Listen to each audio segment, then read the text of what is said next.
Good morning, everyone. In today's lecture, we will discuss about the properties, uses, and the characteristics of the solvent.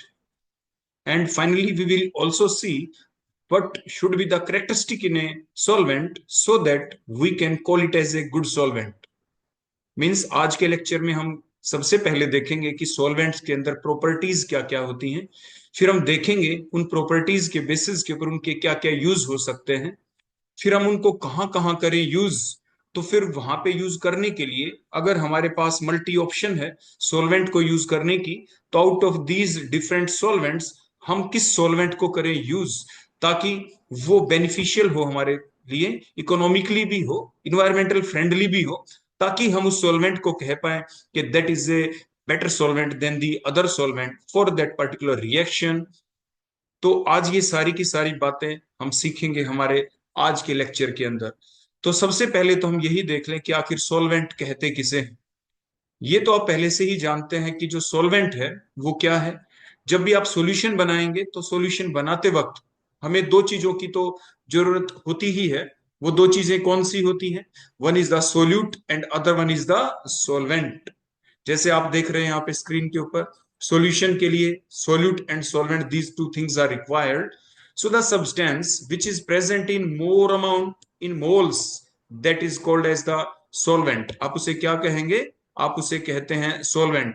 तो जो हमने ये कहा इन more amount in moles, तो आखिर इसका मतलब क्या है? मतलब ये है कि आपको सबसे पहले अगर आपके पास दो लिक्विड सब्सटेंस हो और दोनों को आप इक्वल अमाउंट में ही ले लें, तो फिर उस वक्त हम किसे कहें सोल्यूट और किसे कहें solvent. So that is the point here. तो अगर हमारे पास फॉर एग्जांपल अगर हमने दो चीजें ले ली, और वो जो दो चीजें हमने ली हैं वो कौन कौन सी ले ली? That is one is the water. मान लीजिए एक आपने वाटर को ले लिया, और सेकंड आपने देखो कौन ले लिया, that is second is the ethanol. मान लीजिए आपने ले लिया second ethanol, that is the C2H5OH। Second आपने ये ले लिया, और फिर हमने ये भी एज्यूम कर लिया कि मान लीजिए both are taken in the same amount. For example we can say here that is the 5 gram and the 5 gram।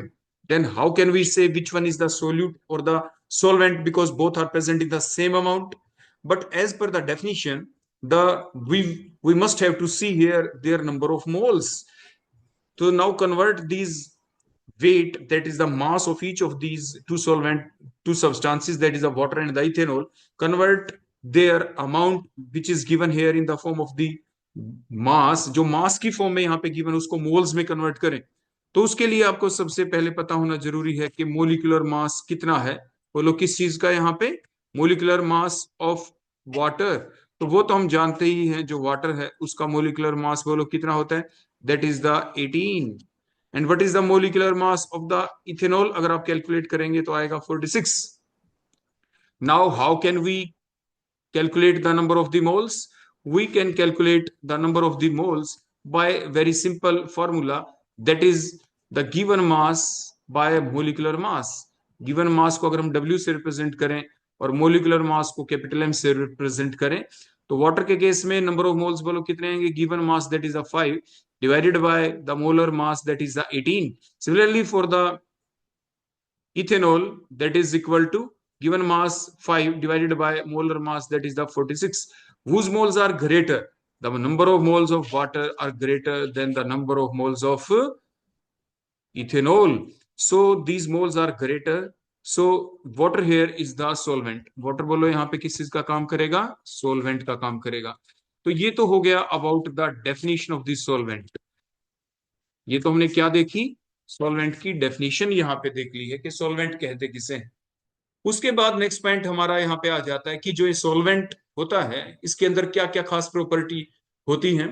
हम आपको ये भी बता दें कि अलग अलग कंडीशंस के अंदर जो सॉल्वेंट है, द सॉल्वेंट में भी द सॉलिड में भी द लिक्विड में भी the gas.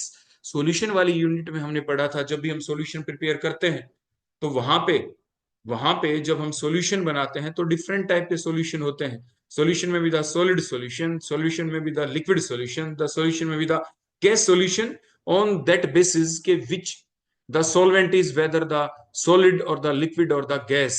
but here in today's lecture we presumed that the solvent taken will be in the liquid state।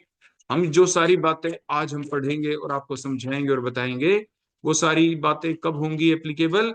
जब हम ये मान के चलेंगे यहाँ पे कि जो सॉल्वेंट हमने लिया है वो क्या है, वो लिक्विड फॉर्म के अंदर है। वैसे तो हम आपको बता दें कि कोई भी मैटर हो, every matter can exist in all the three phases, that is the solid, liquid और द गैस। बट लेकिन हम कहते हैं कि इट इज ए लिक्विड और द सॉलिड और द गैस कब कहते हैं? जो हमारा रूम टेम्परेचर होता है, जिसे हम 25 डिग्री सेल्सियस कह रहे हैं, एट 25 डिग्री सेल्सियस के ऊपर कोई भी सब्सटेंस किस फॉर्म में करता है एग्जिस्ट, उसे कहते हैं उसकी स्टेट। उसे क्या कहते हैं कि वो चीज वही है। आप हमेशा कहें कि वाटर क्या है, किस फॉर्म में एग्जिस्ट करता है, तो आप कहेंगे वाटर इज ए लिक्विड। कोई आपसे पूछे वाटर क्या होता है, आप कहेंगे वाटर इज ए लिक्विड। क्या आप कभी कहते हैं वाटर इज ए सॉलिड और वाटर इज ए गैस?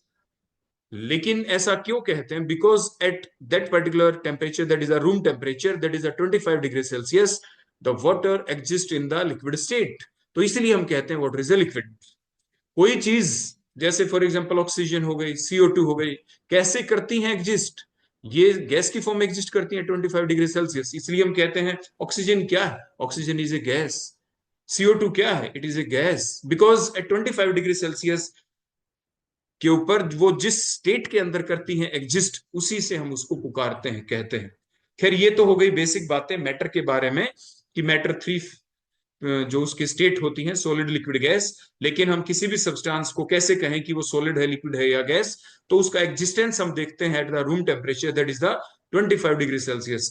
खैर, फिलहाल अभी हम देखेंगे इनके अंदर क्या क्या खास प्रॉपर्टीज होती हैं और सॉल्वेंट को हम यूज करते ही क्यों हैं। देखो, कोई ना कोई जगह ऐसी होगी ना जहां पर हम सॉल्वेंट को यूज करते होंगे, बिकॉज ऑफ दैट थिंग्स हम उसकी प्रॉपर्टीज को स्टडी करना चाहते हैं।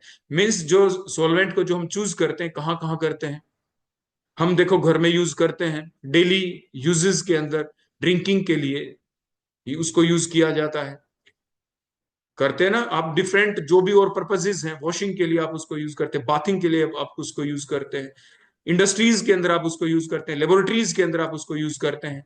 लेबोरेटरीज के अंदर जब यूज करें तो किस चीज में? आप कोई रिएक्शन परफॉर्म कर रहे हैं तो रिएक्शन के लिए के अंदर उसको यूज करते हैं। डिफरेंट एक्सट्रैक्शन आपको करना हो किसी सब्सटेंस का, तो आप फिर सॉल्वेंट को यूज कर लेते हैं। क्रोमेटोग्राफी टेक्निक है, उसके अंदर आप यूज कर लेते हैं सॉल्वेंट को। वट एवर में be the nature of the solvent, वो कोई और हो, वाटर हो या कोई और हो, वो एक अलग बात, लेकिन हम सॉल्वेंट को यूज कर लेते हैं। तो यानी कोई ना कोई प्रॉपर्टीज तो होंगी ना सॉल्वेंट की खास, कि हमने उस पार्टिकुलर सॉल्वेंट को उस पार्टिकुलर रिएक्शन में यूज किया, किसी दूसरे को क्यों यूज नहीं किया। तो मीन्स जो सॉल्वेंट होते हैं उनके अंदर क्या क्या प्रॉपर्टीज होती है और उसको हम चूज क्यों करते हैं? हम किसी भी सॉल्वेंट को चूज इसलिए करते हैं ताकि जो भी रिएक्शन हम पढ़ें, जो भी रिएक्शन हम करें, उस रिएक्शन के दौरान एफिशिएंसी रिएक्शन की काफी हो, 100% हो, हम तो यही कहेंगे। सेफ्टी हो, सेफ्टी का भी ध्यान रखा जाता है। सॉल्वेंट हम चूज करेंगे तो ऐसा सॉल्वेंट चूज करेंगे कि वो कोई भी हार्मफुल इफेक्ट इन्वायरमेंट के ऊपर, ह्यूमन बींग्स के ऊपर, प्लांट्स के ऊपर, एनिमल्स के ऊपर, किसी के ऊपर भी कोई भी साइड इफेक्ट ना शो करे। और हमारी जो एफिशिएंसी हो वो 100% आए, हमारी जो रिएक्शन चले वो वेस्ट ना जाए। अगर वेस्ट चली गई तो उसको हमने डाल दिया सिंक के अंदर, तो मीन्स पोल्यूशन हो गया, तो इट मीन्स आपने अच्छा सॉल्वेंट चूज नहीं किया था, इसलिए ऐसा हो गया। तो कहने का मतलब क्या है कि ऐसा ना हो, इसीलिए सबसे पहले हम सॉल्वेंट की प्रॉपर्टीज देखेंगे कि सॉल्वेंट के अंदर क्या क्या खास प्रॉपर्टी होती है। सबसे मेन प्रॉपर्टी सॉल्वेंट की जो हम देखेंगे उसकी पोलरिटी के बारे में, कि whether the given solvent is polar और द नॉट। हमने पढ़ा है लाइक डिजोल्व्स लाइक की property, means polar substance dissolved in polar and non polar dissolves in non polar. तो जो भी हम रिएक्शन कर रहे होते हैं, जो रिएक्टेंट लेते हैं, हम उनका नेचर देखते हैं कि वो किस नेचर के हैं, अकॉर्डिंगली हम सॉल्वेंट को चूज कर लेते हैं कि ये सॉल्वेंट उस पर्टिकुलर रिएक्शन के लिए बेटर होगा। पोलर सॉल्वेंट क्या है? वो जो भी हम रिएक्टेंट लेते हैं,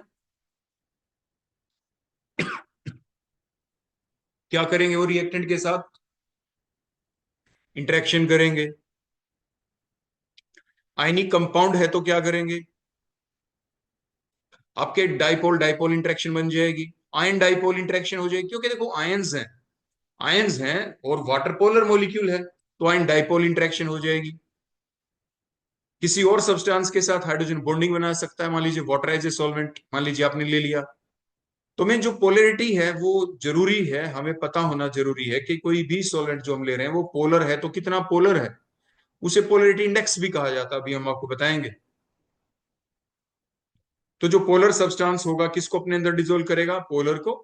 और नॉन पोलर किसको डिसोल्व करेगा अपने अंदर, नॉन पोलर को। जैसे बेंजीन नॉन पोलर है तो लिपिड्स को अपने अंदर डिसोल्व कर लेगा, जो ऑर्गेनिक मॉलिक्यूल्स हैं। वाटर हाईली पोलर है, इसलिए सॉल्ट को, शुगर को अपने अंदर क्या कर लेगा, डिसोल्व। सोलबिलिटी का जो पैरामीटर होता है उसको जब हम डिटरमाइन करते हैं तो कैसे करते हैं, पहले हमें सॉल्वेंट की पोलरिटी इंडेक्स का पता होना चाहिए कि वो कितना जो सॉल्वेंट है कितना ज्यादा पोलर है। ये पोलरिटी इंडेक्स है, इसमें आप देख पा रहे हैं कि जो वाटर का पोलरिटी इंडेक्स बोलो क्या है, सबसे ज्यादा है 9 है। हेक्सेन का आप देखिए सिर्फ 0.1 है, आपने देखा यहाँ पे। अभी हम आपको दिखाएंगे यहाँ पे कॉलम क्रोमेटोग्राफी, उसमें बड़े ध्यान से देखना, देखो इसमें।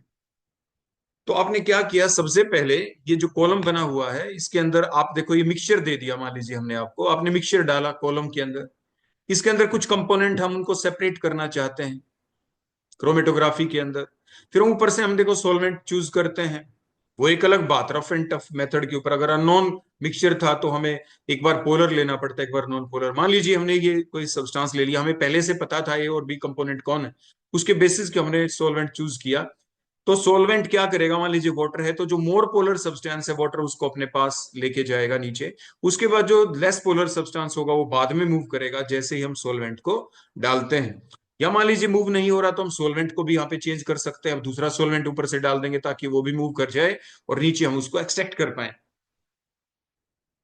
तो ये आपने देखा कि जो सॉल्वेंट की जो प्रॉपर्टी है, जो पोलरिटी वाली प्रॉपर्टी है, ये कितनी ज्यादा इंपॉर्टेंट है आपके डिफरेंट टेक्निक्स के अंदर। जैसे क्रोमेटोग्राफी, यही तो हमने ऊपर बिल्कुल टॉप के ऊपर लिखा था। बोलो सबसे पहले हमने टॉप के ऊपर देखो क्या लिखा था, बड़े ध्यान से देखें। The choice of the solvent in the chemical reactions in the extraction in the chromatography, जैसे मैंने अभी आपको क्रोमेटोग्राफी के बारे में बताया और आपने देखो ऐसे देखा, क्लियर हो गया। उसके बाद सेकंड प्रॉपर्टी होती है डाइलेक्ट्रिक कांस्टेंट। जो भी हमने पोलैरिटी इंडेक्स देखा उसको हम डाइलेक्ट्रिक कांस्टेंट के साथ भी कोरिलेट कर सकते हैं। डाइलेक्ट्रिक कांस्टेंट का मतलब होता है जो भी आपके पास सॉल्वेंट है उसके अंदर प्रॉपर्टी, किस चीज की प्रॉपर्टी, कि वो पोलर सब्सटेंस को, आयनिक सब्सटेंस को अपने अंदर डिसोल्व कर ले, तो उसकी इस प्रॉपर्टी को कहते हैं उसका dielectric constant. The solvation property of the given liquid to dissolve the ionic और the polar substance in themself, अपने अंदर घोल ले। और कैसे करेगा, by breaking the electrostatic force of attraction which is already present in between the oppositely charge ions. मान लीजिए जो पहले से आयन थे, फॉर एग्जांपल मान लीजिए देखो मैंने यहां पे लिख दिया Na पॉजिटिव, और मान लीजिए मैंने यहाँ पे लिख दिया Cl नेगेटिव। मान लीजिए इनके बीच में पहले से इंटरेक्शन थी, तो जैसे ही हमने वाटर डाला तो देखो क्या हुआ, ये वाटर आया अपने जो अपोजिट एंड, देखो अपने आप को ओरिएंट कर लेते हैं तो होगा क्या, देखो ऑक्सीजन के ऊपर स्लाइट नेगेटिव चार्ज होगा ना, देखो पॉजिटिव की तरफ आ जाएगा। और इसके ऊपर स्लाइट पॉजिटिव चार्ज है ना हाइड्रोजन के ऊपर, तो देखो ये किधर आ जाएगा, नेगेटिव की तरफ आ जाएगा। तो means Na positive Cl negative, ऐसे ये कंप्लीट लैटिस होगा। हमने तो सिर्फ एक Na पॉजिटिव एक ही Cl नेगेटिव दिखाया है। तो वाटर बीच में आके, क्योंकि Na positive is an ion, और वाटर के अंदर देखो ये डाइपोल बन गया, ऐसे ही यहाँ पे भी बनेगा ये डाइपोल।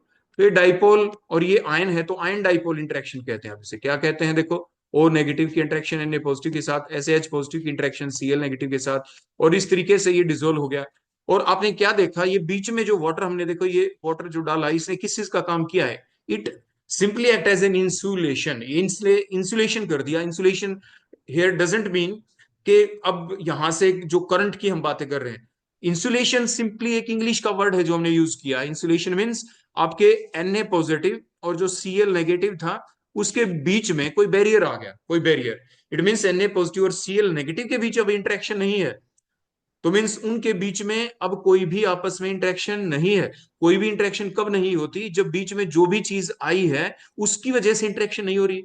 इट मीन्स वो बीच में एक इंसुलेटिंग लेयर आ गई जो उस आपस की उनकी इंटरेक्शन को रोक रही है। तो मैंने ये वर्ड क्यों बोला एज इंसुलेशन, क्योंकि कई बार कॉम्पिटिटिव एग्जाम के अंदर ये वर्ड आ चुका है कि the water molecules here act as an insulating layer in between the oppositely charge ions. तो ये बात ठीक है या गलत, ये बात बिल्कुल ठीक है, क्योंकि इसने इन दोनों की Na पॉजिटिव और Cl नेगेटिव के बीच की इंटरेक्शन को ब्रेक कर दिया है वाटर ने, और अब इनके बीच में इंटरेक्शन नहीं होने दे रहा।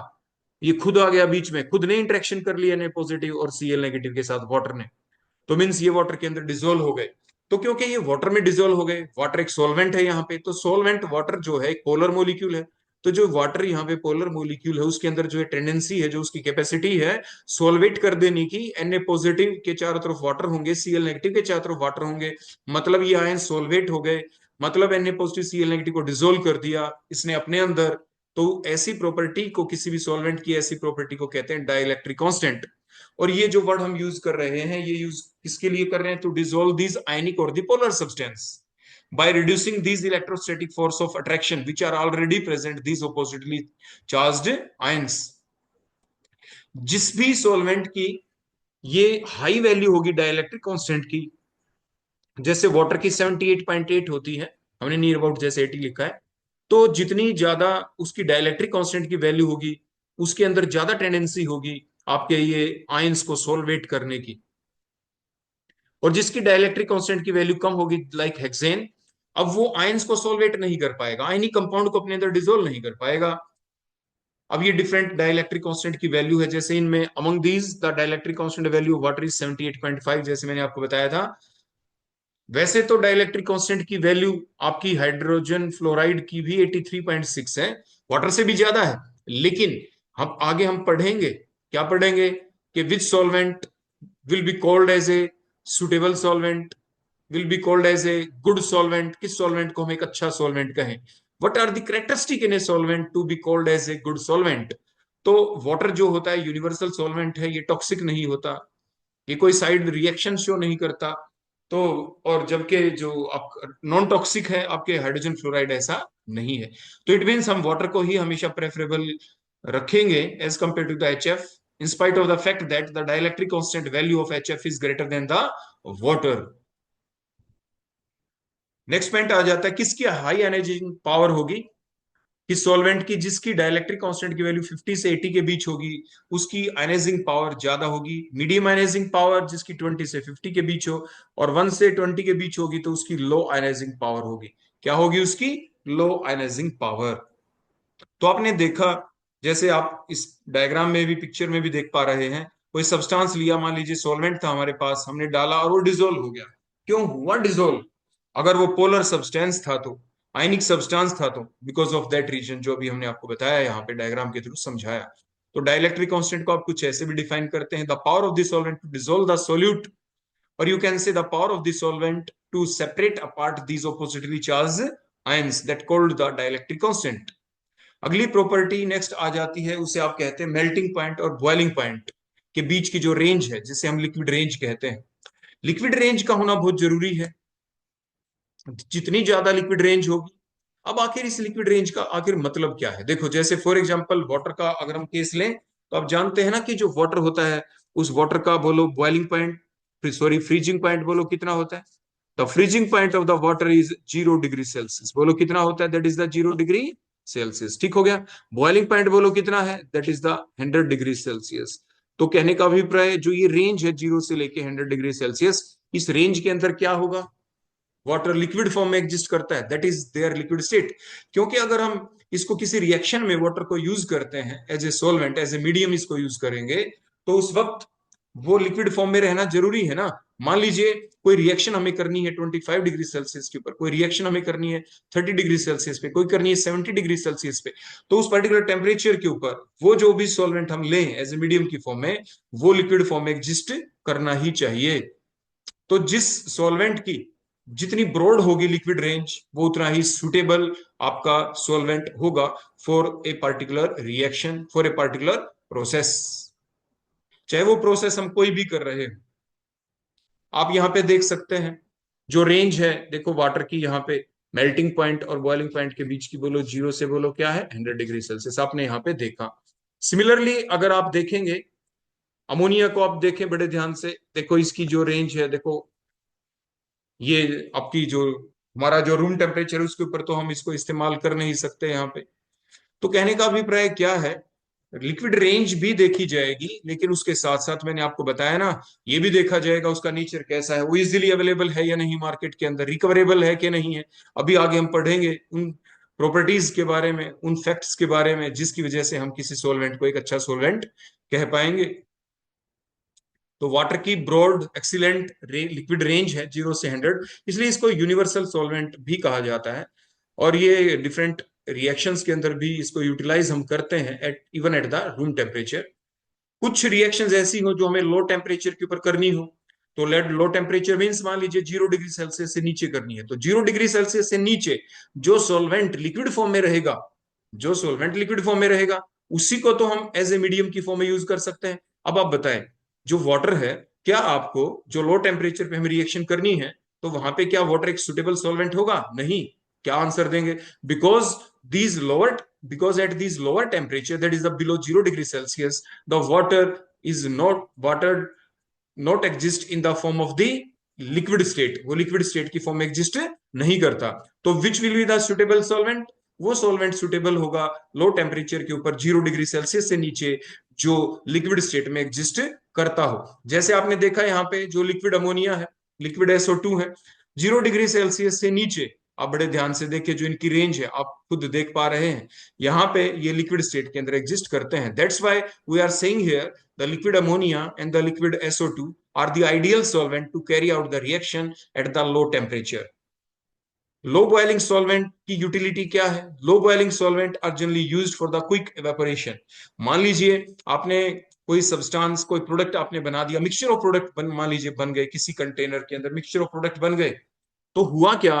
बड़े ध्यान से देखिए, मान लीजिए आपके पास ये कोई कंटेनर है और इसके अंदर ए टाइप का कोई प्रोडक्ट बन गया, इसके अंदर मान लीजिए कोई बी टाइप का और सी टाइप का कोई साइड प्रोडक्ट बन गया, तो हम क्या करें? हम कोई ना कोई जो ये फाइनल रिएक्शन मान लीजिए फिनिश हो चुकी है, आप क्या करेंगे? आप बाहर से कोई ना कोई सोलवेंट तो देखो चूज करेंगे ना। तो सोलवेंट जो आप चूज करेंगे यहाँ पे, वो सोलवेंट बोलो कैसा हो, उसके अंदर क्या करेक्टरिस्टिक हो। वो सोलवेंट ऐसा हो, मान लीजिए हम ए को ऑब्टेन करना चाहते हैं, ऐसा हो वो सोलवेंट की वो ए को ही सिर्फ डिसोल्व करे अपने अंदर, पहली कंडीशन। बी और सी को वो अपने अंदर डिसोल्व ना कर पाए, तो उससे क्या होगा? जैसे ही हम ये काम करेंगे, डिसोल्व करने के बाद आप इस टाइप से देखो फनल लगाएंगे, इसके ऊपर फिल्टर पेपर आप लगा देंगे, फिर इसको यहाँ पे डाल देंगे, जिससे क्या होगा? नीचे जो हमारा दूसरा कंटेनर होगा उसके अंदर बोलो हमें क्या मिल जाएगा? सिर्फ ए, क्योंकि बी और सी तो उसमें डिसोल्व हुए नहीं, तो सॉलिड फॉर्म के अंदर वो फिल्टर पेपर के ऊपर ही रह जाएंगे। तो फिल्टर पेपर के ऊपर बोलो कौन रह गए? यहाँ पे बी और सी रह गए। फिर अब आपके पास जो ए आ गया नीचे, अब ए के अंदर बोलो क्या है? ये सॉल्वेंट है। ए के अंदर देखो ये सॉल्वेंट यहाँ पे प्रेजेंट है और ए है, तो अच्छा सॉल्वेंट कौन हो?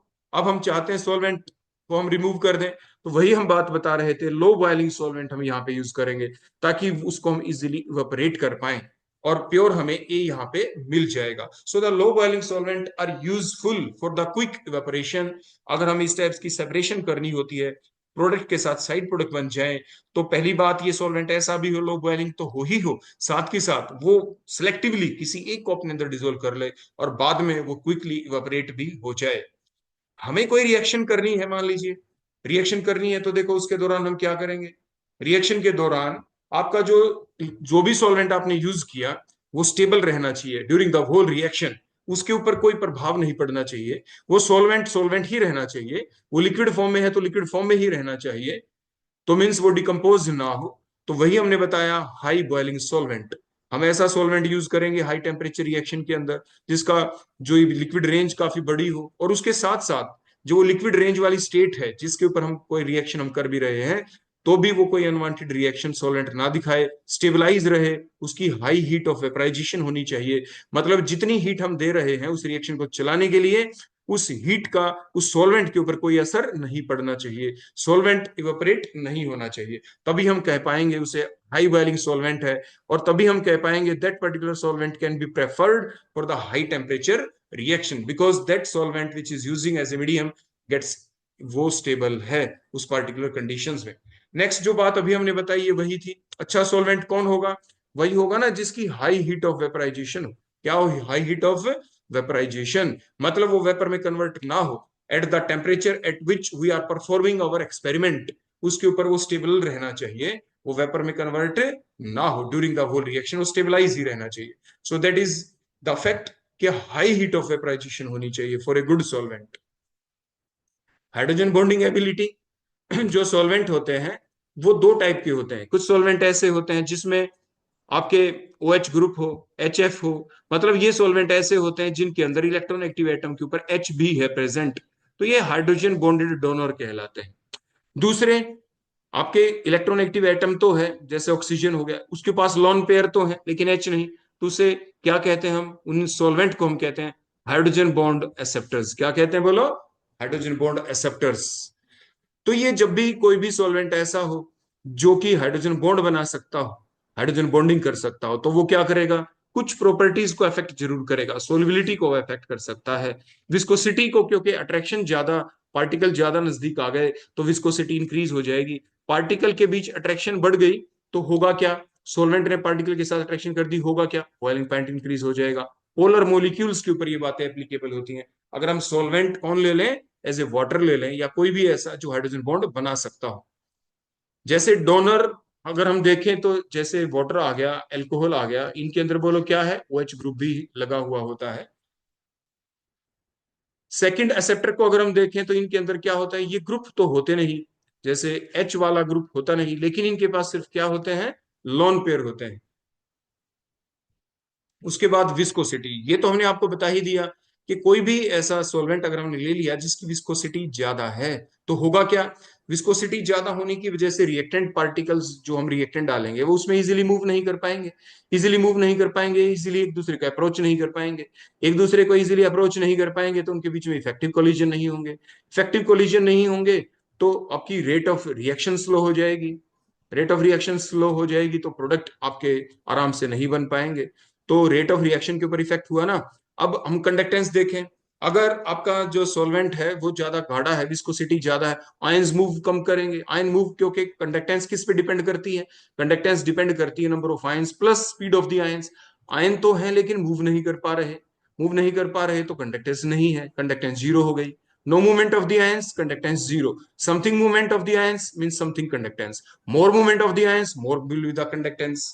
अब आप समझ गए होंगे कि विस्कोसिटी, जो सॉल्वेंट की विस्कोसिटी है वो किस तरीके से आयन की मोबिलिटी को अफेक्ट करती है, और जिसकी वजह से कंडक्टेंस में भी क्या हो जाता है, कंडक्टेंस डिक्रीज हो जाती है सॉल्यूशन की। ऐसे ही मैंने बताया, अगर विस्कोसिटी ज्यादा होगी, अगर आप किसी सब्सटेंस को उसमें डिसोल्व करना चाहें तो क्या वो इजीली उसमें डिसोल्व होगा, नहीं, सोलबिलिटी प्रभावित होती है, अफेक्ट होती है। अगर आप कोई रिएक्शन करते हैं, कोई प्रेसिपिटेट आपको बनाने हैं तो क्या इजीली प्रेसिपिटेट बन पाएंगे, नहीं। अगर आप क्रिस्टलाइजेशन करना चाहते हैं सॉल्वेंट को किसी को यूज करके, अगर उसकी विस्कोसिटी सॉल्वेंट की ज्यादा है, प्रॉपरली क्रिस्टलाइजेशन नहीं हो पाएगी। फिल्ट्रेशन करना चाहते हैं तो क्या फिल्टर हो पाएगा, मान लीजिए किसी सब्सटेंस को आपने वाटर में डिसोल्व किया, किसी दूसरे को हनी शहद में, तो बोलो जो अगर आप दोनों को फिल्टर करने लग जाएं, एक वाटर को, वाटर के सॉल्यूशन को, एक हनी के सॉल्यूशन, कौन इजीली फिल्टर होगा, जिसकी विस्कोसिटी कम है या ज्यादा, जिसकी विस्कोसिटी कम है, वाटर के केस में।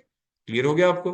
तो मीन्स ये सारी की सारी प्रॉपर्टी आपकी डिक्रीज हो जाती है। फ्लामेबिलिटी, जो कि इंपॉर्टेंट टॉपिक है, सेफ्टी पॉइंट ऑफ व्यू से है, ध्यान रखें, defence is the first mechanism for any type of thing. चाहे आप पढ़ रहे हो, खेल रहे हो, कूद रहे हो, लेबोरेटरी के अंदर एक्सपेरिमेंट कर रहे हो, defence is the prime mechanism for the completion, for the best completion of the work. अगर मान लीजिए आपको कुछ हो गया, कोई इंसिडेंट हो गया लेबोरेटरी के दौरान, तो आपके किए हुए काम का क्या महत्व रह जाएगा, क्या इंपॉर्टेंस रह जाएगी।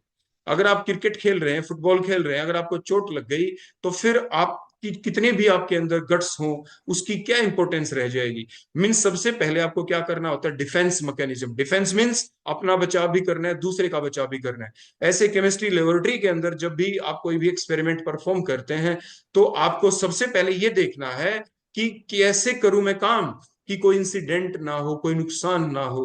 तो ये पॉइंट भी हमें ध्यान रखना पड़ता है कि हमें ये देखना है कि सॉल्वेंट फ्लामेबल तो नहीं, इन्फ्लामेबल तो नहीं, ज्वलनशील तो नहीं। अगर आपको उसकी नॉलेज नहीं है तो होगा क्या, आपने उस पर्टिकुलर सॉल्वेंट को एज ए मीडियम यूज कर लिया, आपने मान लीजिए ओपन बीकर के अंदर हीटिंग भी स्टार्ट कर दी, आप ओपन बीकर में मान लीजिए रिएक्शन कर रहे हैं, होगा क्या, वेपर्स निकलेंगे उसके बाहर और नीचे बर्नर जल रहा है, आपकी आग लग जाएगी ना, बीकर के अंदर फायर हो जाएगी, आग लग जाएगी, कोई भी दूसरा इंसिडेंट भी हो सकता है, ब्लास्टिंग हो सकती है। तो आप ध्यान रखें, you must have the proper knowledge about the inflammability of this solvent for the safety point of view, for the storage point of view. दोनों तरीके से हमें इस प्रॉपर्टी की नॉलेज होनी जरूरी है। फ्लामेबल सॉल्वेंट है लाइक ईथर हो गया, एसीटोन हो गया, एल्कोहल्स हो गए, this all are the flammable solvents. Non flammable जैसे वाटर हो गया, डाइमिथाइल सल्फोक्साइड हो गया, ये नॉन फ्लामेबल सॉल्वेंट्स की कैटेगरी के अंदर आ जाते हैं। हमेशा ही हमें किसी भी सॉल्वेंट के फ्लैश पॉइंट का पता होना चाहिए। फ्लैश पॉइंट का मतलब जब वो आग पकड़ लेगा, कोई सॉल्वेंट कभी ना कभी तो आग पकड़ेगा ना किसी पर्टिकुलर टेम्परेचर के ऊपर, तो वो उसका फ्लैश पॉइंट होता है। तो हमें उस चीज की प्रॉपर नॉलेज होनी चाहिए। नेक्स्ट आ जाती है property, redox properties. Redox means कि मान लीजिए आपके पास कोई सॉल्वेंट है, उसका नेचर रिड्यूसिंग है। कोई सॉल्वेंट है, उसका नेचर बोलो कैसा है, उसका रिड्यूसिंग नेचर है। आप ये चाहते हैं उस सॉल्वेंट को एज ए मीडियम की तरह यूज करना, तो फिर आप क्या करें, आप उसमें जो भी रिएक्टेंट मॉलिक्यूल लेंगे, वो रिएक्टेंट मॉलिक्यूल आप ऐसे लें जो कि ऑक्सीडाइजिंग नेचर के ना हो। क्योंकि ऑक्सीडाइजिंग नेचर के आपने ले लिए, तो क्योंकि नेचर ऑफ सॉल्वेंट तो रिड्यूसिंग है, तो ऑक्सीडाइजिंग नेचर वाला सब्सटेंस उस रिड्यूसिंग नेचर वाले सॉल्वेंट के साथ रिएक्ट कर जाएगा। तो फिर वो मीडियम की तरह काम थोड़ी ना कर पाया, वो खुद ही इन्वॉल्व हो गया रिएक्शन के अंदर। तो मीन्स वो अपने अंदर उसको डिसोल्व थोड़ी ना कर रहा है, वो उसके साथ रिएक्ट कर रहा है। तो दूसरे शब्दों में जैसे मैंने आपको बताया कि कोई भी सॉल्वेंट ऐसा है जिसका नेचर रिड्यूसिंग है, अगर उसके अंदर आप डिसोल्व करना चाहते हैं सब्सटेंस को, और उसका नेचर ऑक्सीडाइजिंग नेचर है, तो आप डिसोल्व नहीं कर रहे, वो रिएक्ट कर रहा है, उनके बीच में कोई ना कोई पॉसिबल रिएक्शन हो जाएगी। जैसे अमोनिया वाटर को आप एक दूसरे के अंदर एक दूसरे के लिए मीडियम की तरह यूटिलाइज नहीं कर सकते, because both react with each other, क्योंकि दोनों का नेचर ही अलग है। वाटर का ऑक्सीडाइजिंग नेचर है, तो अमोनिया का रिड्यूसिंग नेचर है। वाटर का कैसा हो गया, ऑक्सीडाइजिंग।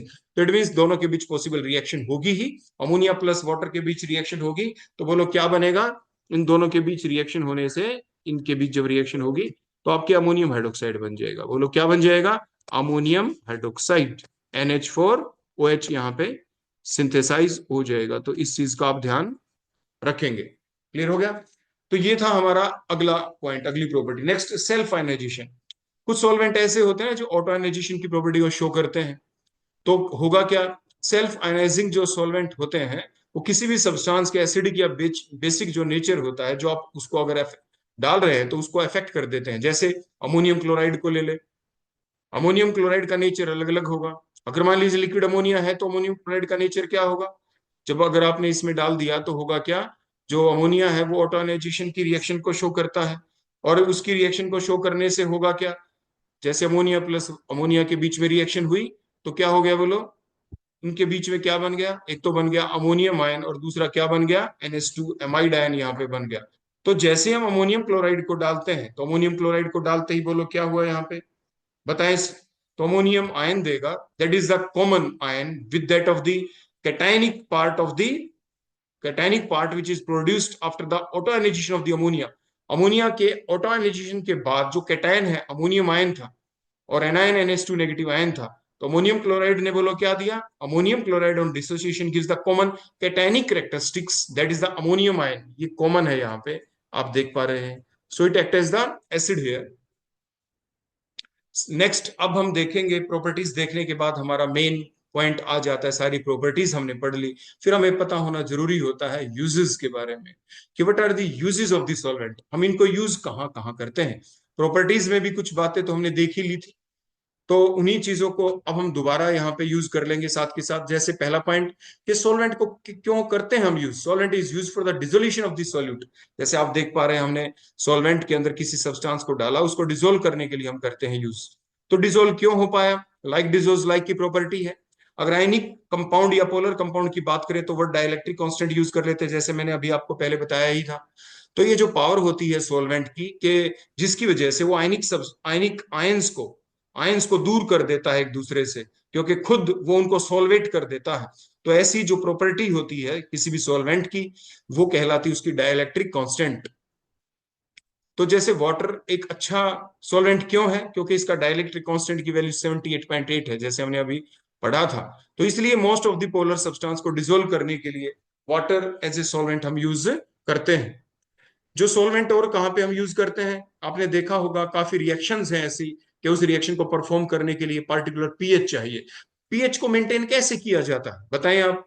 पीएच को मेंटेन किया जाता है बफर सॉल्यूशन के द्वारा। बफर सॉल्यूशन, क्योंकि बफर कौन सब्सटेंस होता है, बफर एक ऐसा सब्सटेंस होता है ना, कि जो अगर हम किसी सब सॉल्यूशन के अंदर डालेंगे, तो उस रिएक्शन के दौरान जो भी स्लाइट आपकी पीएच में आ रहा है चेंज, उसको वो चेंज ना होने दे, which resist the change in the pH even after the addition of small amount of acid or the base from the outside. So that is called as the buffer solution. तो जो buffer solution जैसे word use कर दिया मैंने solution, तो कोई buffer है हमारे पास, उसका सॉल्यूशन कैसे बनाएंगे? Bye using the solvent. Titration के दौरान भी कई बार हमें पीएच मेंटेन करनी पड़ती है कॉनिकल फ्लास्क के अंदर, तो वो कैसे करें? बफर को यूज करते, बफर सॉल्यूशन। तो सॉल्यूशन कैसे बनेगा? By using the solvent. वही हमने कहा कि solvent is used to dissolve these buffer substances to create a particular pH during the reaction, during the titration.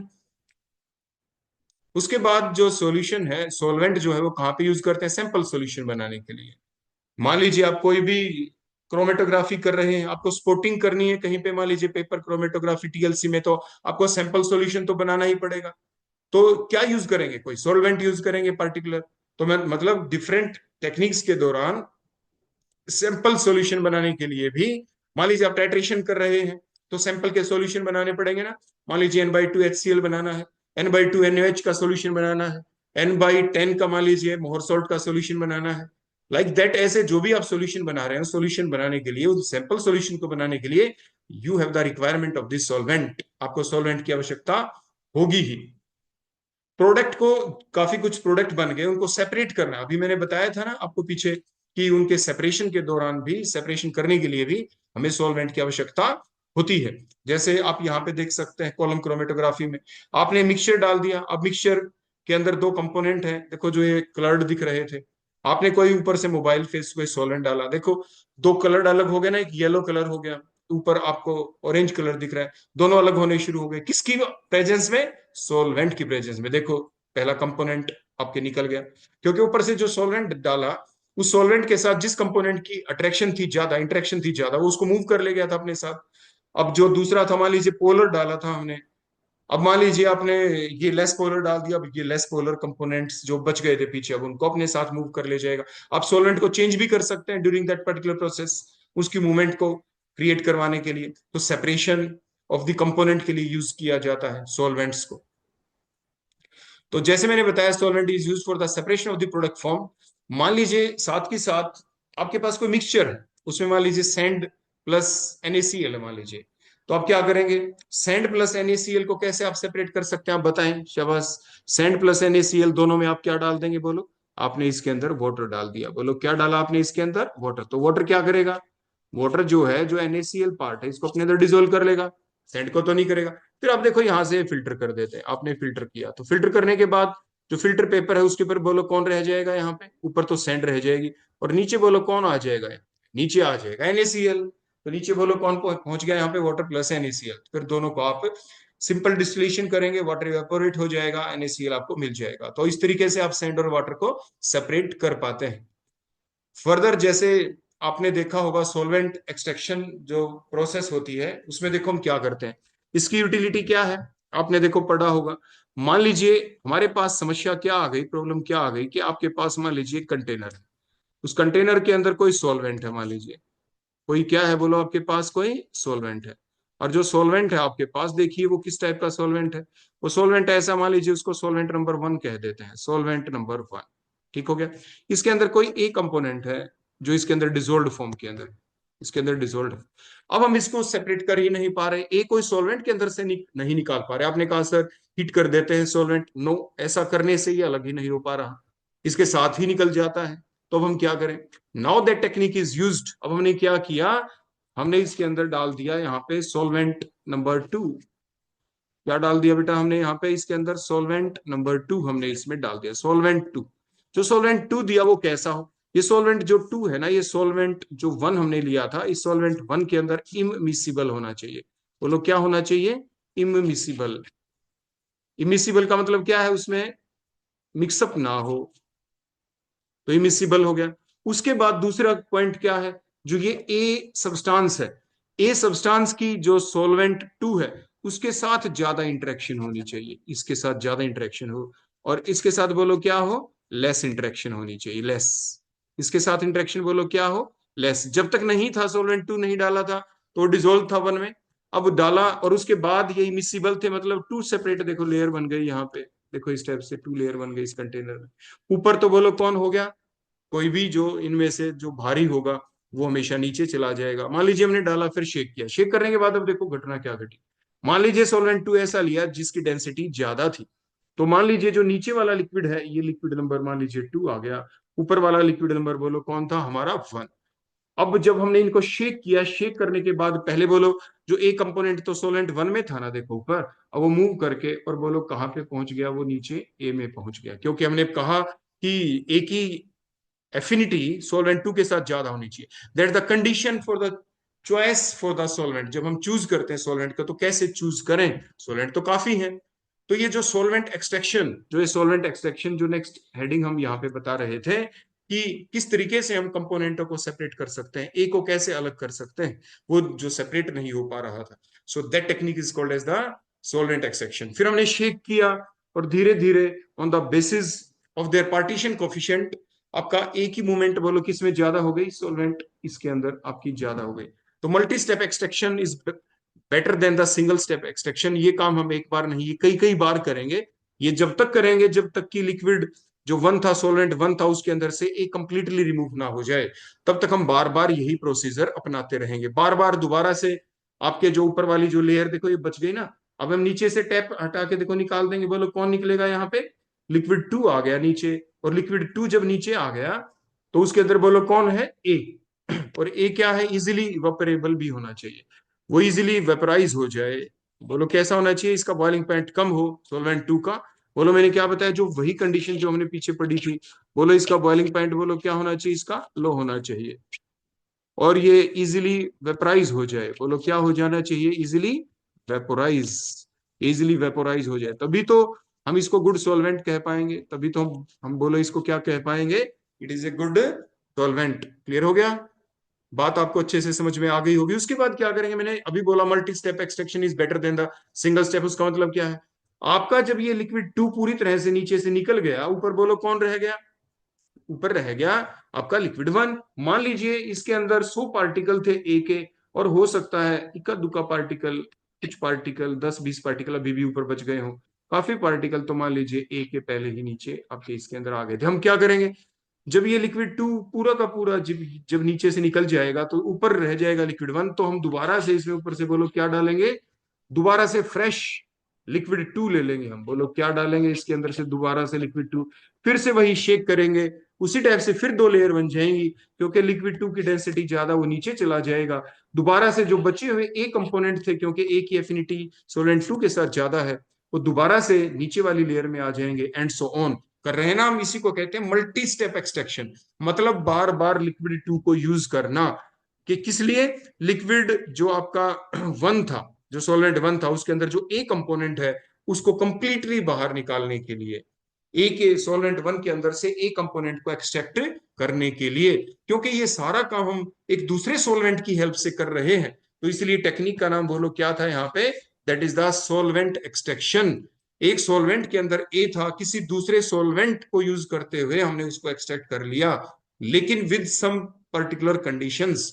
वो पर्टिकुलर कंडीशंस मैंने आपको सारी यहाँ पे बता दी हैं। So that is the next use, solvent is used for the separation of the different components. और वो डिफरेंट कंपोनेंट को सेपरेट करते हैं, तो सेपरेशन के लिए अलग अलग टेक्निक अलग अलग कंडीशंस में यूज की जाती है।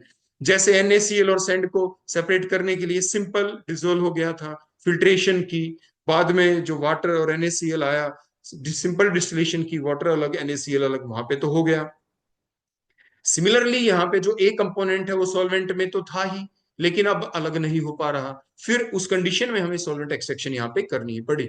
Next, solvent is used for the purification of the products by dissolving the unwanted impurities. अब आखिर इसका मतलब क्या है, इसका मतलब वही हो गया कि मान लीजिए आपके पास, देखो बड़े ध्यान से देखना, मान लीजिए मैंने एक कंटेनर लिया, इस कंटेनर के अंदर मान लीजिए दो चीजें हैं, एक तो ए सब्सटेंस है जो हमें चाहिए, और प्लस में इसमें समथिंग इंप्यूरिटीज है। बोलो समथिंग, बोलो क्या है इसके अंदर, कुछ इंप्यूरिटीज भी है। तो अब हम क्या करें, उस वक्त हम क्या करेंगे, बाहर से हम कोई ना कोई सोलवेंट डालेंगे यहाँ। बोलो बाहर से हम क्या डालेंगे यहाँ पे, हमने कोई सोलवेंट डाल दिया। जो सोलवेंट डाला, अब सोलवेंट दो तरीके के हो सकते हैं, या तो वो ए को अपने अंदर डिसोल्व कर लेगा, या इंप्यूरिटीज को डिसोल्व कर लेगा। तो जो बात हमने यहाँ पे लिख रखी है, अब होगा क्या, मान लीजिए वो इम्प्यूरिटीज को अपने अंदर डिसोल्व कर ले, तो जैसे ही ये यहाँ पे हमारे पास फनल होगी, हम इस पे फ्लास्क नीचे हम लगा देंगे, ये जो फनल हम लेके ऊपर से जब हम डालेंगे तो क्या होगा, जो सॉल्वेंट ने इंप्यूरिटी अपने अंदर डिसोल्व कर ली, तो नीचे बोलो कौन पहुंच गया, बोलो यहाँ पे सॉल्वेंट प्लस इंप्यूरिटीज, और ऊपर सॉलिड फॉर्म में प्योर ए हमारे पास बच गया। क्लियर हो गया ऐसा? तो ये हमने लिखा था, solvent is used for the purification of the product bye dissolving the unwanted impurities. Clear हो गया आपका? इसे रिवर्स भी हो जाए तो भी हमें कोई दिक्कत नहीं। मान लीजिए ये ए को अपने अंदर, ये सॉल्वेंट ए सब्सटेंस को अपने अंदर डिसोल्व करता है, इंप्यूरिटी को नहीं करता, तो ऊपर इंप्यूरिटीज रह जाती, नीचे हमारे सॉल्वेंट के अंदर ए चला जाता। अब ए को हम सिंपल डिस्टिलेशन से रिमूव कर देते। अगर सॉल्वेंट के अंदर ए चला गया और लेकिन उसको सिंपल डिस्टिलेशन से यूज नहीं करे, तो अभी आपको समझाया था कि सॉल्वेंट के अंदर से ए को हम रिमूव ही नहीं कर पा रहे, तो फिर हम क्या करते? सॉल्वेंट एक्सट्रैक्शन टेक्निक हम यूज कर सकते हैं। अभी आपको पीछे समझाया था। Solvent is use for the crystallization of the product. अब आखिर इसका मतलब क्या है? इसका मतलब यहां पे ये तब था अगर जो सॉल्वेंट है, जो ऊपर हमने पॉइंट लिखा उससे अलग, कि हमने जो सॉल्वेंट लिया, देखो ऊपर ए और इंप्यूरिटी दो चीजें थी ना, तो सॉल्वेंट ने क्या किया? ए को अपने अंदर डिसोल्व कर लिया, ए को अपने अंदर। तो ए को अपने अंदर डिसोल्व किया, तो बोलो नीचे बोलो हमारे पास यहाँ पे कौन आ गया? इंप्यूरिटीज। तो देखो ये ऊपर रह गई ना इंप्यूरिटीज ऊपर। तो नीचे हमारे पास बोलो कौन है? यहाँ पे नीचे है हमारे पास, यहाँ पे एक तो देखो सॉल्वेंट है, और सॉल्वेंट के अंदर बोलो हमारे पास दूसरी चीज बोलो कौन आ गई? That is the a substance. अब एक ही क्रिस्टलाइजेशन करनी है, क्योंकि सॉल्वेंट तो हमने एक्सेस में डाल रखा है ना, तो क्रिस्टल आराम से बनेंगे नहीं, ऐसी बात नहीं, नहीं बनेंगे।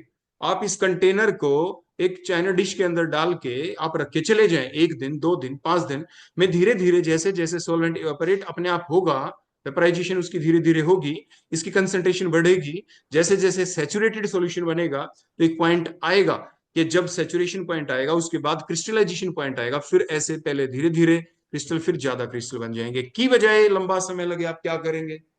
आप ऐसा करेंगे कि जो भी आपके पास ये सॉल्वेंट प्लस ए जो आ गया, आप नीचे बोलो यहाँ पे क्या करेंगे? बर्नर लगा देंगे। बर्नर लगा के हीट करेंगे, और उसके साथ के साथ बेटा आपके पास क्या होगी? यहाँ पे देखो ऐसे गिलास रोड हम ले लेंगे। क्या ले लेंगे? दैट इज द गिलास रोड। देखो ये मैंने गिलास रोड दिखाई है बेटा, क्या दिखाई है? दैट इज द गिलास रोड। जो ये गिलास रोड हमने ली, आखिर इसका पर्पज क्या है? जो गिलास रोड मैंने अभी आपको बताया कि हम गिलास रोड ले लेंगे, तो हम क्या करेंगे? कुछ कुछ समय के बाद जब आप इसको हीट कर रहे थे, गिलास रोड को इस सॉल्यूशन में डिप करेंगे जिसमें सॉल्वेंट प्लस ए था, और उसके बाद नाउ ब्लो द एयर, हम हवा फूक मारेंगे उसके ऊपर। अगर जब गिलास रोड के ऊपर एक थिन लेयर बन जाए, इट मीन क्रिस्टलाइजेशन पॉइंट आ गया, स्टॉप हीटिंग, अब उसको कूलिंग के लिए रख दें। और जब कूलिंग के लिए रखेंगे, तो कुछ देर के बाद आप देखेंगे जैसे जैसे ठंडा होना शुरू हो जाएगा आपका सॉल्यूशन, जो ए पार्टिकल है उसके ऐसे क्रिस्टल बनने स्टार्ट हो जाएंगे, जैसे आपको यहाँ पे स्लाइड के ऊपर दिख रहा है। तो solvent is used for the crystallization of this substance. तो हम यूजेस की बात कर रहे थे। अगली यूज है स्टोरेज के बारे में। आपको पता ही है किसी ना किसी सब्सटेंस को कहीं ना कहीं तो स्टोर करना ही पड़ता है। किसी को ब्राउन बोतल में यूज स्टोर करते ताकि लाइट का कॉन्टेक्ट उसके ऊपर, लाइट का इफेक्ट उसके ऊपर ना हो। तो सिमिलरली जैसे आपने सोडियम के बारे में देखा, sodium is very reactive with both water and the air. ये वाटर और एयर दोनों के साथ रिएक्शन कर देता है। आपने देखा होगा सोडियम को पानी में डालें तो एकदम ब्लास्टिंग हो जाएगी, हाइड्रोजन गैस निकलती है। Na plus water give rise the hydrogen gas. क्योंकि आपने पढ़ा है ना इसके बारे में। देखो जो क्या होगा, वाटर के अंदर से कौन से दो आयन निकलते हैं? बताएं शाबाश जल्दी से। इसके अंदर निकलेंगे एच पॉजिटिव, और प्लस में बोलो क्या? ओ एच नेगेटिव, क्योंकि वीक इलेक्ट्रोलाइट है। Na क्योंकि ग्रुप 1 एलिमेंट है, एक इलेक्ट्रॉन लॉस कर देगा, तो बोलो क्या बन जाएगा? इसमें एक तो Na positive plus electron loss कर दिया, इस लॉस की इलेक्ट्रॉन को कौन गेन करेगा? बोलो एच पॉजिटिव, हाइड्रोजन गैस यहां से बन जाएगी।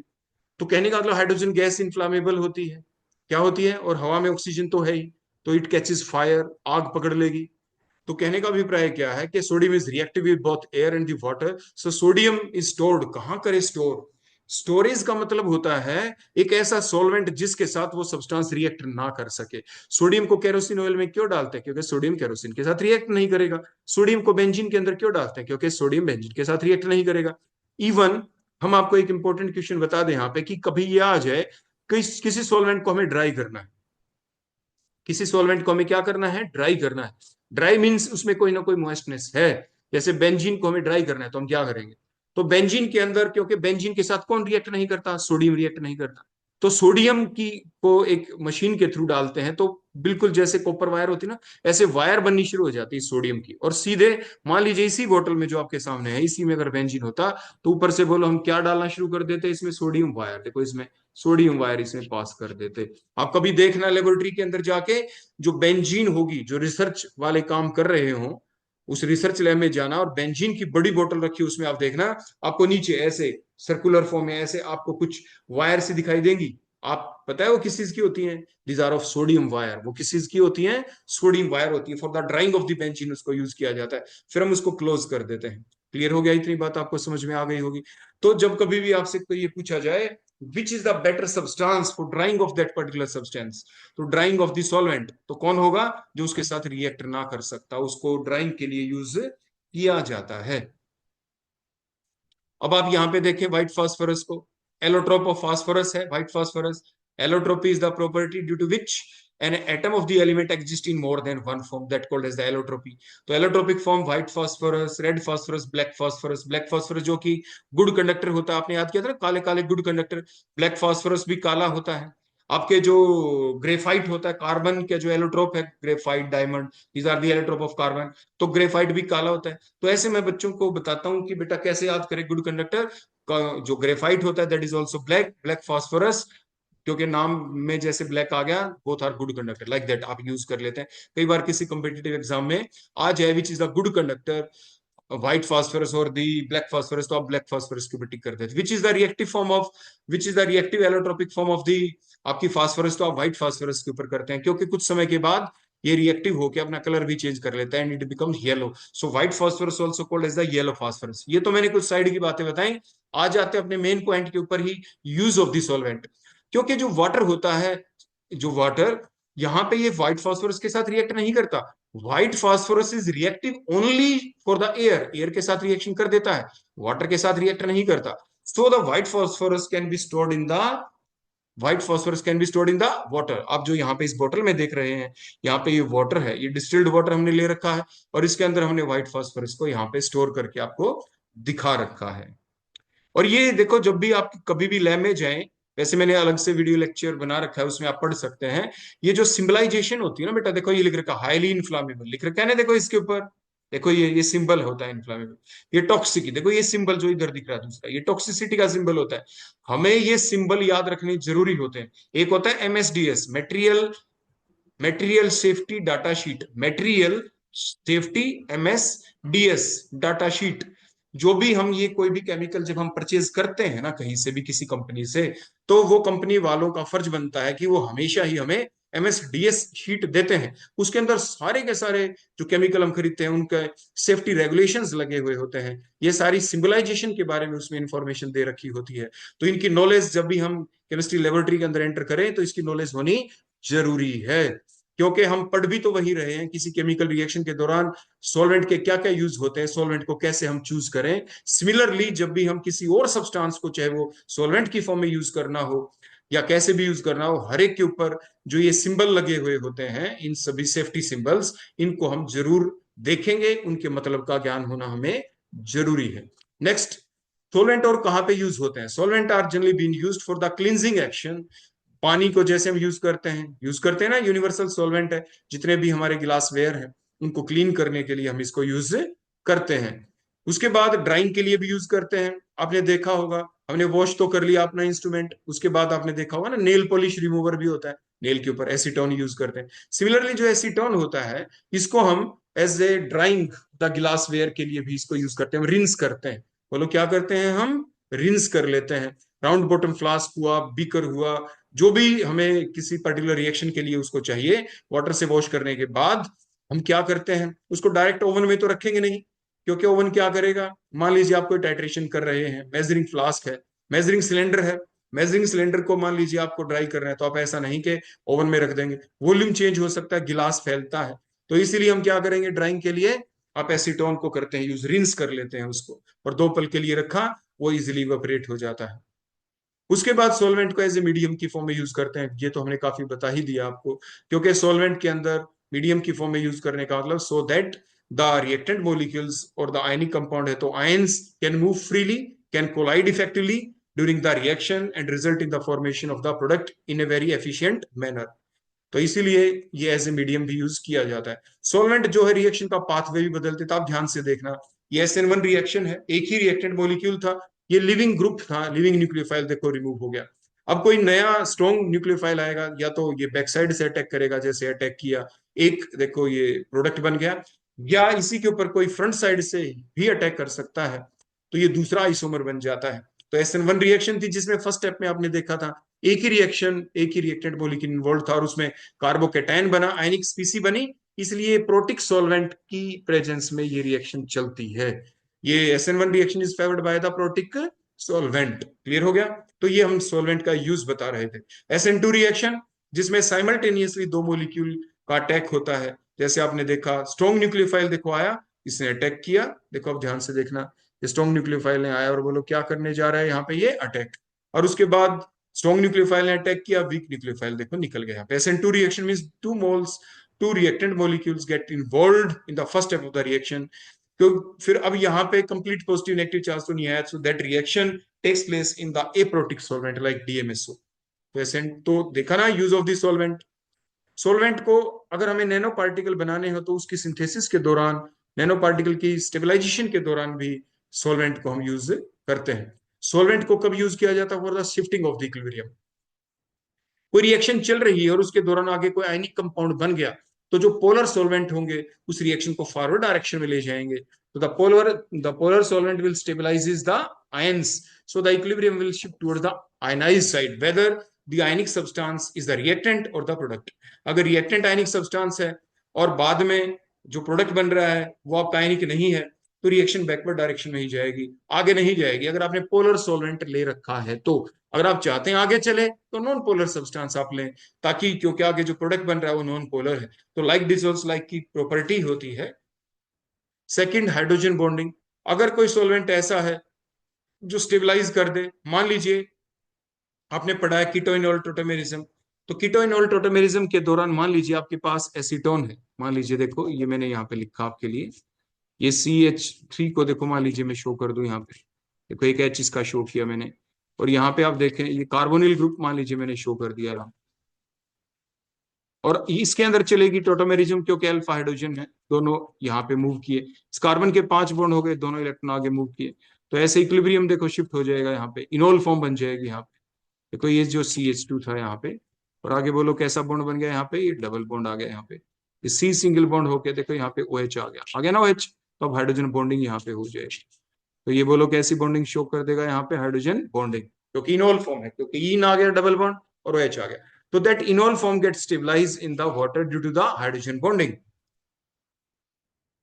कई बार कुछ रिएक्शन के अंदर सॉल्वेंट एज ए रिएक्टेंट भी काम करता है, जैसे हमें हाइड्रोलिसिस करनी है एस्टर्स की, तो क्या होगा, अब वाटर डाला, water here act as the reactant and it will react with the ester, वो खुद इन्वॉल्व हो जाता है, वो सॉल्वेंट का भी काम कर रहा है और रिएक्टेंट का भी काम कर रहा है। What it means, in some of the reaction the reactant itself act as the solvent here, तो जो जो रिएक्टेंट है वो सॉल्वेंट का काम भी कर गया, आपको एक्स्ट्रा कोई बाहर से दूसरा सॉल्वेंट लेना नहीं पड़ा।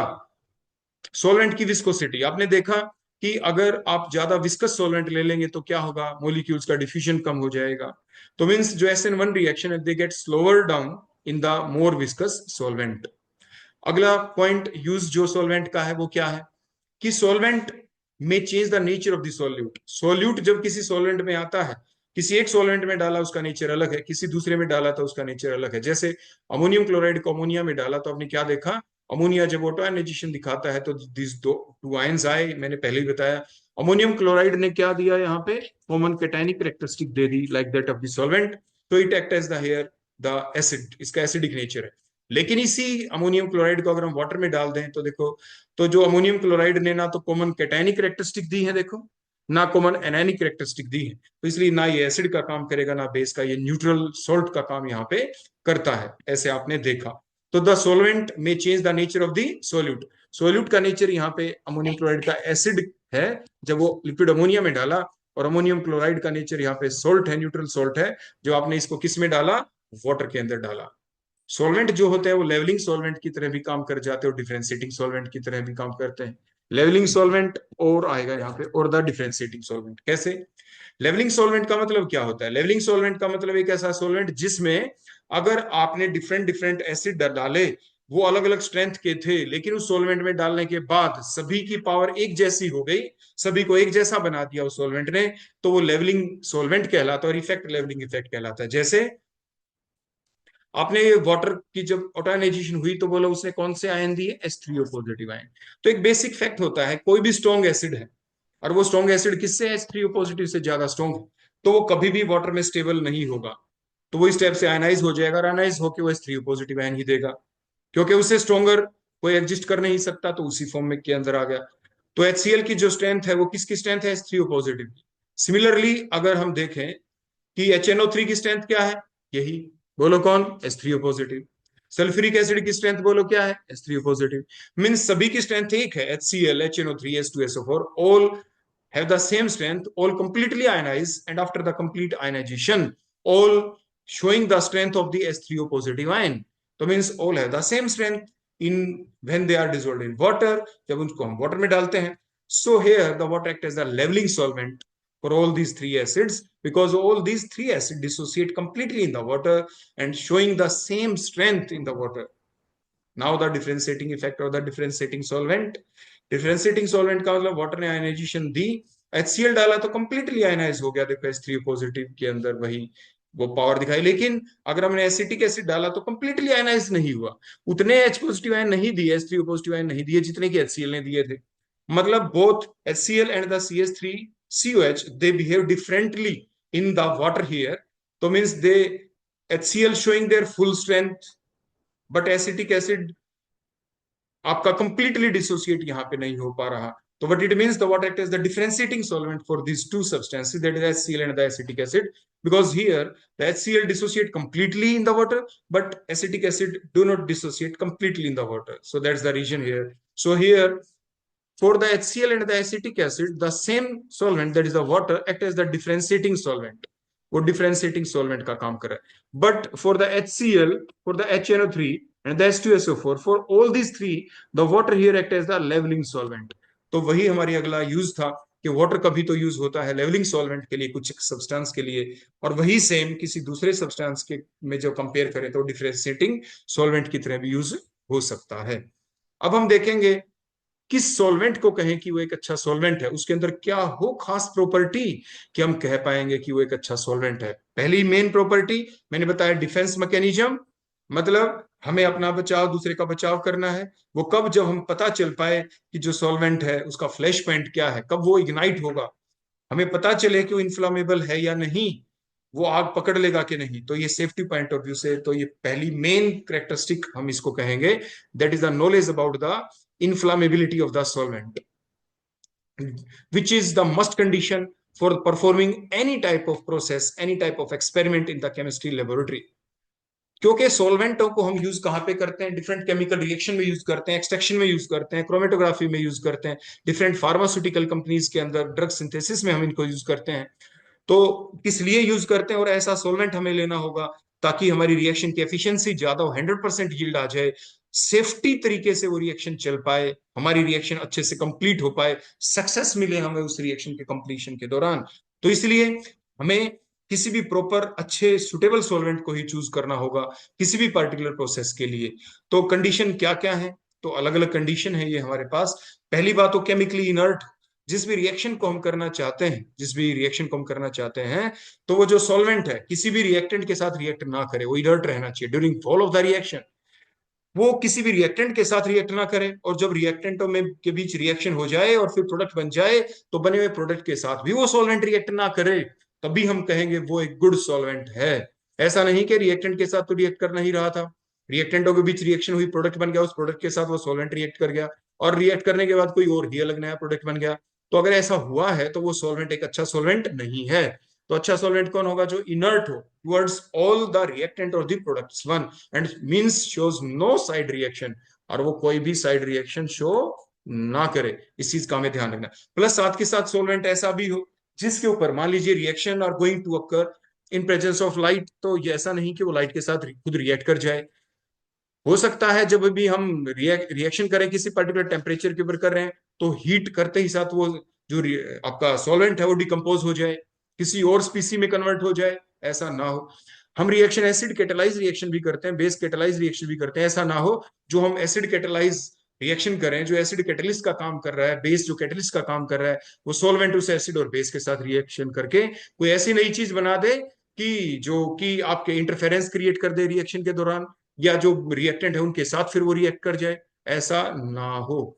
दूसरी बात, लो टॉक्सिसिटी, ये तो है ही, सॉल्वेंट ऐसा यूज करेंगे जो किसी के लिए भी डेंजरस ना हो। सबसे पहला सेफ्टी पॉइंट ही होता है, तो लो टॉक्सिसिटी उस सॉल्वेंट की होनी ही चाहिए for their use in any type of the process, चाहे वो फार्मास्यूटिकल कंपनी में कर रहे हो, फूड इंडस्ट्री में उसको यूज कर रहे हो, कॉस्मेटिक इंडस्ट्री के अंदर आप उसको यूज कर रहे हो, वो टॉक्सिसिटी नहीं होनी चाहिए उसकी।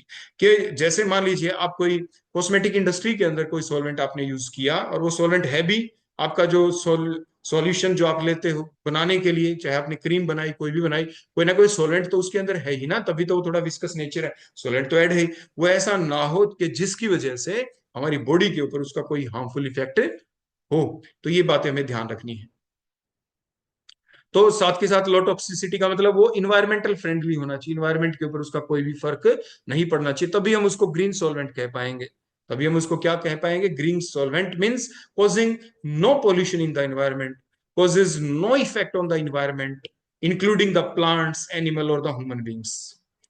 सॉल्वेशन टेंडेंसी का मतलब क्या है? सॉल्वेशन टेंडेंसी का मतलब है डिजायर्ड सब्सटेंस को अपने अंदर डिसोल्व कर लेना, तो वो उसकी सॉल्वेशन टेंडेंसी कहलाती है। लाइक डिसोल्व लाइक की प्रॉपर्टी है कि polar dissolves in polar and non polar dissolves in non polar, बड़ी सिंपल सी प्रॉपर्टी होती है। बॉइलिंग पॉइंट, अलग अलग कंडीशंस में हमें सॉल्वेंट को यूज करना होता है। कई बार तो हम उसको यूज किस लिए करते हैं, इसलिए यूज करते हैं मान लीजिए इवेपोरेशन के लिए, जैसे मैंने पहले भी बताया था। तो ऐसा सॉल्वेंट हम यूज करेंगे जिसका लो बॉइलिंग पॉइंट हो, कि एक्सट्रैक्शन के दौरान उसमें डिसोल्व तो हो गया सॉल्वेंट में, तो हमने अलग कर लिया उसको, लेकिन उसके बाद लो बॉइलिंग पॉइंट था, इसलिए इजिली इवेपोरेट हो गया, प्योर सब्सटेंस में मिल गया।